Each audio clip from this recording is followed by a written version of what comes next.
Hello guys, welcome to forex salary channel और इस video में आपका स्वागत है। तो यहाँ पर मैं आपको तीन इंपॉर्टेंट न्यूज बताने वाला हूँ। सबसे पहले 8 कैप ने नोटिस इशू कर दिया है सभी फंडिंग फर्म्स को जो 8 कैप को यूज कर रहे थे, उनके लाइसेंस यहाँ पर कैंसिल हो जाएंगे। ये मेटा कोड्स की वजह से हुआ है। और ब्लैक बुल और फंडिंग पिप्स का क्या इशू हुआ था और फ्यूचर में अब फंडिंग फर्म्स के पास क्या ऑप्शन रह जाते हैं, तो इस वीडियो में हम डिटेल में बात करेंगे इन सब चीजों के बारे में। और अगर आप किसी फंडिंग फर्म्स को यूज करते थे और 8 कैप ब्रोकर में आपका अकाउंट था तो आपके ऊपर डेफिनेटली यहाँ पर इंपैक्ट पड़ेगा। अगर आप यहाँ पर पहली बार इस वीडियो में तो प्लीज सब्सक्राइब द चैनल। और चलिए चलते हैं वीडियो में।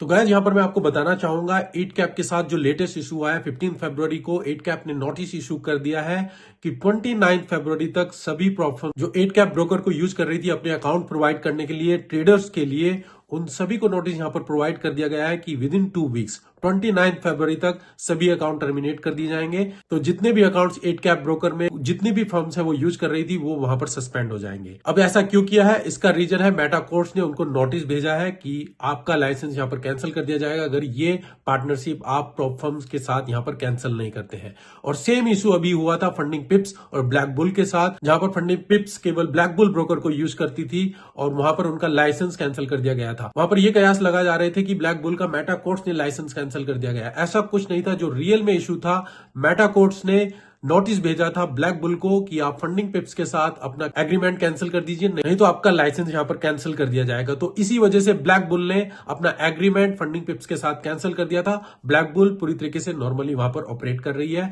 और फंडिंग पिप्स के सभी अकाउंट्स वहां पर होल्ड हो चुके थे। और इसके अलावा पर्पल ट्रेडिंग जो आपको पता ही है, वहां पर भी मेटा कोड्स ने 12 फरवरी तक सभी लाइसेंस वहां पर कैंसिल कर दिए थे। जो भी फंडिंग फर्म्स पर्पल ट्रेडिंग को वहां पर यूज कर रही थी तो सेम नोटिस वहां पर भेजा गया था। तो मेटा कोड्स ऐसा क्यों कर रही है? क्या वो फंडिंग फर्म्स के अगेंस्ट में है? क्या वो फंडिंग फर्म्स इंडस्ट्री को किल करना चाहती है? क्या रीजन है ऐसा मेटा कोड्स कर रही है? मैं यहां पर आपको डिटेल में बताऊंगा। तो मेन रीजन क्या है मेटा कोड्स ऐसा कर रही है? आपको पता है कि जितने भी ब्रोकर्स हैं सबके पास मेटा कोड्स के लाइसेंस है MT4 MT5 और ये लाइसेंस जो है ग्रे लेवल पे ये फंडिंग फर्म्स को प्रोवाइड करते हैं। तो यहां पर फंडिंग फर्म्स का कोई डिफॉल्ट नहीं है, एक्चुअली ये ब्रोकर्स का डिफॉल्ट है जो ग्रे लेवल पर फंडिंग फर्म्स को अपना लाइसेंस प्रोवाइड कर रहे हैं। जैसे कि रिसेंटली ब्लैक बुल को लाइसेंस मिला हुआ है MT4 MT5 से और वो अपना लाइसेंस प्रोवाइड किया था उन्होंने फंडिंग पिप्स को यूज करने के लिए।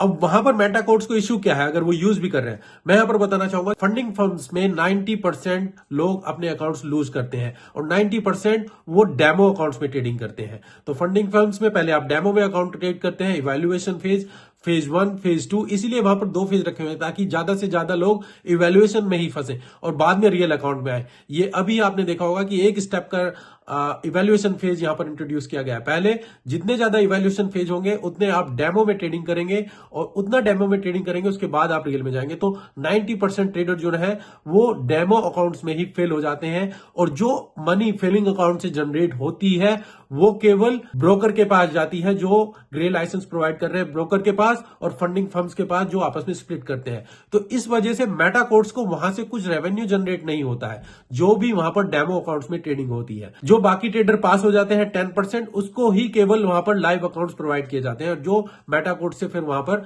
रेवेन्यू जनरेट होता है मेटा कोड्स को। पर जो 90% बिजनेस है जो ब्रोकर और फंडिंग फर्म्स आपस में स्प्लिट करती हैं उससे मेटा कोड्स को कोई फायदा नहीं होता और इस वजह से वो सारा रेवेन्यू लॉस कर रही है। तो इसी वजह से मेटा कोड्स ने सभी ब्रोकर को यहां पर वार्निंग दे दी है और नोटिस भेज दिया है कि आपके लाइसेंस यहां पर कैंसिल कर दिए जाएंगे अगर आपने फंडिंग फर्म्स के साथ अपने लाइसेंस को अपने एग्रीमेंट को यहां पर रद्द नहीं किया। अगर ये ग्रे लेवल का लाइसेंस आप फंडिंग फर्म्स को प्रोवाइड नहीं करेंगे तो लाइसेंस कैंसिल हो जाएंगे। तो इसी वजह से आपने देखा पर्पल ट्रेडिंग, ब्लैक बुल और 8 कैप, ये तीनों ब्रोकर को मेटा कोड्स ने नोटिस भेजा और ये सब अपनी फंडिंग फर्म से एग्रीमेंट कैंसिल कर रहे हैं। अब यहां पर मैं बताना चाहूंगा कि most of the funding firms जो आप देखेंगे या तो पर्पल ट्रेडिंग या 8 कैप या फिर थिंक मार्केट्स इन ब्रोकर्स को यूज करती हैं। और रिसेंटली पर्पल ट्रेडिंग, 8 कैप और ब्लैक बुल इनके साथ तो ऑलरेडी एग्रीमेंट टर्मिनेट हो चुका है। अब जो 2 ब्रोकर बचे हैं ब्लूबेरी मार्केट और थिंक मार्केट जो मोस्टली डोमिनेट करते हैं कि बाकी फंडिंग फर्म्स में इनके अकाउंट इनके पास है। तो इन फ्यूचर वहां पर भी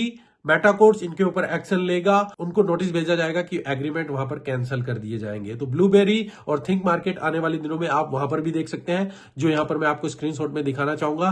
पर थिंक मार्केट की तरफ से यहां पर अश्योर किया गया है किसी फर्म को कि हमारे अच्छे रिलेशन है मेटाकोर्स के साथ, ऐसा नहीं होगा। पर कोई यहां पर रिस्क नहीं लेना चाहेगा, कोई फंडिंग फर्म यहां पर रिस्क लेना नहीं चाहेगी कि उनके अकाउंट्स इन द मिडल यहां पर होल्ड कर दिए जाए। तो आने वाले दिनों में आप देखेंगे कि जितने भी लाइसेंस किसी ब्रोकर ने लिए हुए हैं और वो फंडिंग फर्म के साथ यहां पर टाई अप है, वो सभी के पास नोटिस आएगा और वो फंडिंग फर्म से यहां पर कैंसिल करेंगे। तो इससे मेटाकोर्स को क्या फायदा होगा? मेटाकोर्स ऐसा करेगा तो उनसे क्या फायदा चलेगा? वो ऑलरेडी बिजनेस लूज करेंगे? नहीं। मैं यहां पर आपको बताना चाहूंगा कि फ्यूचर क्या है। जब ब्रोकर फंडिंग फर्म से एग्रीमेंट कैंसिल कर देंगे तो फंडिंग फर्म्स खुद का अपना लाइसेंस लेंगे। जब खुद का लाइसेंस लेंगे तो मेटाकोर्स फिर वहां पर रेवेन्यू जनरेट कर पाएगा।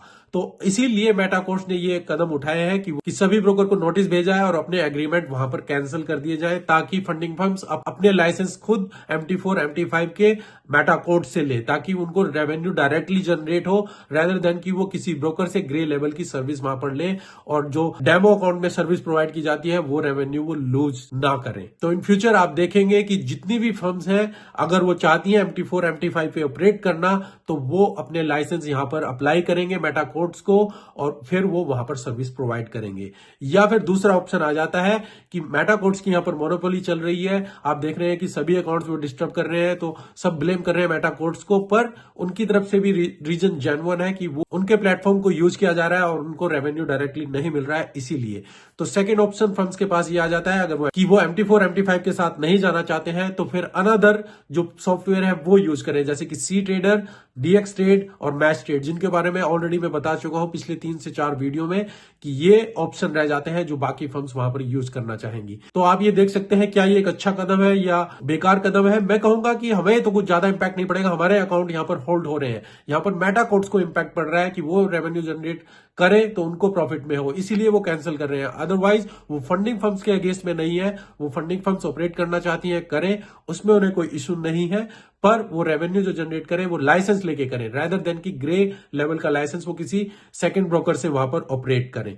तो आप यही देखेंगे कि इन फ्यूचर सभी फर्म्स लाइसेंस लेंगी, ऑपरेट करें तो बेटर रहेगा, या फिर DX ट्रेड, मैच ट्रेड या सी ट्रेडर के साथ जाएंगे। और अगर यूएस में अगर वो अपनी सर्विस प्रोवाइड करना चाहते हैं तो भी वहां पर वो MT4 MT5 को यूज ना करे। तो मेटाकोर्स ये भी अश्योर करेगा कि अगर कोई फर्म MT4 MT5 को यूज कर रही है और वो यूएस के क्लाइंट्स ले रही है तो भी वहां पर उनके लाइसेंस कैंसिल कर दिए जाएंगे। तो मेक श्योर जब भी आप कोई यहां पर अकाउंट्स ले तो चेक करें क्या उनका मेटाकोर्स का लाइसेंस उन्होंने लिया हुआ है। इन फ्यूचर आप देखेंगे सभी फर्म्स के साथ अपडेट आएगी कि उनके पास MT4 MT5 के लाइसेंस है और वो ऑपरेट कर रहे हैं, या फिर वो DX ट्रेड या मैच ट्रेड या सी ट्रेडर यूज कर रहे हैं यूएस क्लाइंट्स के लिए, अगर वो यूएस के लिए। जैसे कि TFT मैं रिकमेंड करता हूं, अगर आप यूज करना चाहते हैं तो उन्होंने DX ट्रेड और सी ट्रेडर को वहां पर यूएस ट्रेड के लिए ओपन करा है और मेटाकोर्स के लाइसेंस के लिए उन्होंने अप्लाई कर दिया है। सेम फंडेड इंजीनियर का जो इश्यू हुआ था FPFX की वजह से, उनकी टेक्निकल इश्यू वहां पर होल्ड हो गई थी, पर वो पर्पल ट्रेडिंग को यूज करते थे, पर पर्पल ट्रेडिंग का भी लाइसेंस कैंसिल हो गया था, इस वजह से वो अपनी सर्विस को एकदम से रिज्यूम नहीं कर पाए जो उनका प्लान था और वो सर्विस बीच में होल्ड हो गई। अब वो वहां पर लाइसेंस के लिए अप्लाई कर रहे हैं ताकि उसमें टाइम लगेगा और फिर दोबारा से अकाउंट दिए जाएंगे, नहीं तो within a week funded engineer वहां पर रीअश्योर कर रहे थे। सेम फंडिंग पिप्स ने भी, जो उनके CEO उन्होंने भी अश्योर किया है कि उन्होंने मेटाकोर्स का लाइसेंस यहां पर अप्लाई कर दिया है, जैसे ही उनको वो लाइसेंस मिलता है उसके बाद से ही अकाउंट वहां पर दिए जाएंगे। पर आप देखेंगे कि ये चीजें जो हो रही हैं गुड न्यूज है इंडस्ट्री के लिए, क्लीन अप यहां पर हो रहा है। जस्ट ग्रे लेवल से वो ब्रोकर की सर्विस ले रहे थे, तो जो जेन्युइन फर्म है लाइसेंस प्रॉपर्ली ले, प्रॉपर्ली अकाउंट प्रोवाइड करें और फिर ऑपरेट करें। तो गाइस जस्ट मैं अपडेट आपके साथ यहां पर शेयर करना चाहता था। अगर आपके पास कुछ अपडेट है प्लीज कमेंट में बताइए, और आपको कुछ इन्फॉर्मेशन मिली, हेल्पफुल रही तो please like the video, share कीजिए और कमेंट में मुझे बताइए। अभी के लिए धन्यवाद, thank you, take care and good bye.